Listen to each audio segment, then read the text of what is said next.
গত বছর যখন আকাশে প্রায় ৪২,০০০ ফুট উচ্চতা থেকে ঝাঁপ দিয়েছিলেন চৌধুরী আশিক মাহমুদ বিন হারুন, তখনও কি তিনি জানতেন আর কিছুদিনের মধ্যেই বাংলাদেশের নতুন যাত্রায় তিনি হবেন অন্যতম স্বপ্নসারথী? তা তার জানা না থাকলেও রীতিমতো গিনেজ ওয়ার্ল্ড রেকর্ড করে ফেলেন তিনি। গিনেজের greatest distance free fall with a banner শাখায় আগের এই রেকর্ডটি ছিল এক ভারতীয়ের। গেল বছর জুলাই আন্দোলনের আগে সেই স্কাইডাইভারের রেকর্ড পেছনে ফেলে রেকর্ডটিতে দেশের নাম লেখান আশিক চৌধুরী। তার কয়েক দিনের মধ্যে সংগঠিত হয় জুলাই গণঅভ্যুত্থান। দেশের কাণ্ডারির আসনে বসেন নোবেল বিজয়ী ডক্টর মোহাম্মদ ইউনূস। তিনি নিজে ফোন করেন বিদেশে অবস্থান করা ইনভেস্টমেন্ট ব্যাংকার আশিক চৌধুরীকে।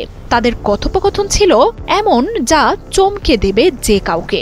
ডক্টর ইউনূস বলেছিলেন, দেশের সেবা করার সুযোগ পাওয়া গেছে, তুমি কি আসবে? কোনো কিছু না ভেবেই রাজি হয়ে যান তিনি।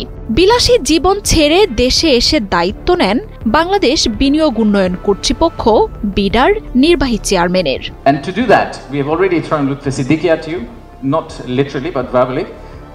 We'll also throw a Nobel Prize winner at you. We'll do anything to make sure that we win business from you. জানুয়ারিতে ট্রাম্প ক্ষমতা গ্রহণের পর বাংলাদেশের সাথে সম্পর্ক নিয়ে যখন নানা জল্পনা কল্পনার ডালপালা মেলছে, তখন হঠাৎ করেই আসে যুক্তরাষ্ট্রের সাথে জ্বালানি চুক্তির ঘোষণা। ট্রাম্প সরকারের সাথে জ্বালানি চুক্তির এই খবর আন্তর্জাতিক গণমাধ্যমগুলোতেও উঠে আসে। আন্তর্জাতিক বা দ্বিপাক্ষিক সম্পর্কে স্মার্ট এই কূটনীতির প্রশংসা করেন সবাই, যার পুরো ভাগে ছিলেন আশিক চৌধুরী। জুলাই থেকে ডিসেম্বর মাসে টোটাল এক্সপোর্টের নাম্বারটা বেড়েছে 13%।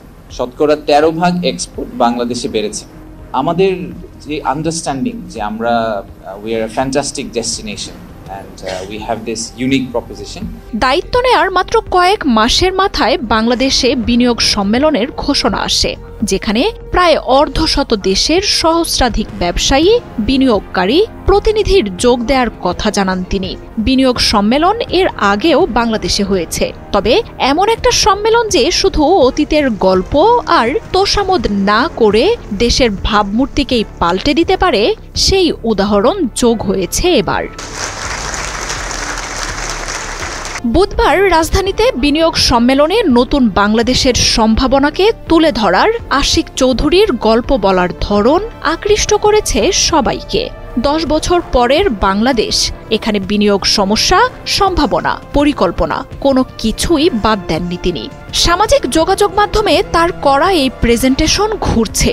আত্মবিশ্বাস, দক্ষতা, তথ্য উপস্থাপনাকে ঘিরে আলোচিত হচ্ছেন আশিক চৌধুরী। দেশ বিদেশের সেরা প্রতিষ্ঠান, আলোচিত কর্মস্থল, প্রবাসের সুনিশ্চিত জীবন ফেলে বাংলাদেশকে এগিয়ে নিতে তার প্রচেষ্টার কথা ভেসে বেড়াচ্ছে সবখানে। আর তার এই পথ ধরে বাংলাদেশ ছেড়ে যাওয়া আরও মেধাবীরাও নতুনভাবে দেশকে গড়ে তুলতে এগিয়ে আসবেন, এমন প্রত্যাশার কথাও উঠে আসছে। বিডার সম্মেলনে বিশ্বের শীর্ষ বিনিয়োগকারীদের কাছে নতুন বাংলাদেশের সম্ভাবনাকে তুলে ধরার পর থেকে এখন সব জায়গায় চলছে আশিক চৌধুরীকে নিয়ে আলোচনা।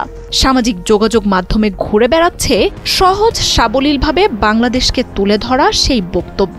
গেল আগস্টে সরকার পতনের পর প্রধান উপদেষ্টার এক ফোনে যিনি বিলাসী জীবন ফেলে এখন অক্লান্ত কাজ করছেন বাংলাদেশকে এগিয়ে নিতে।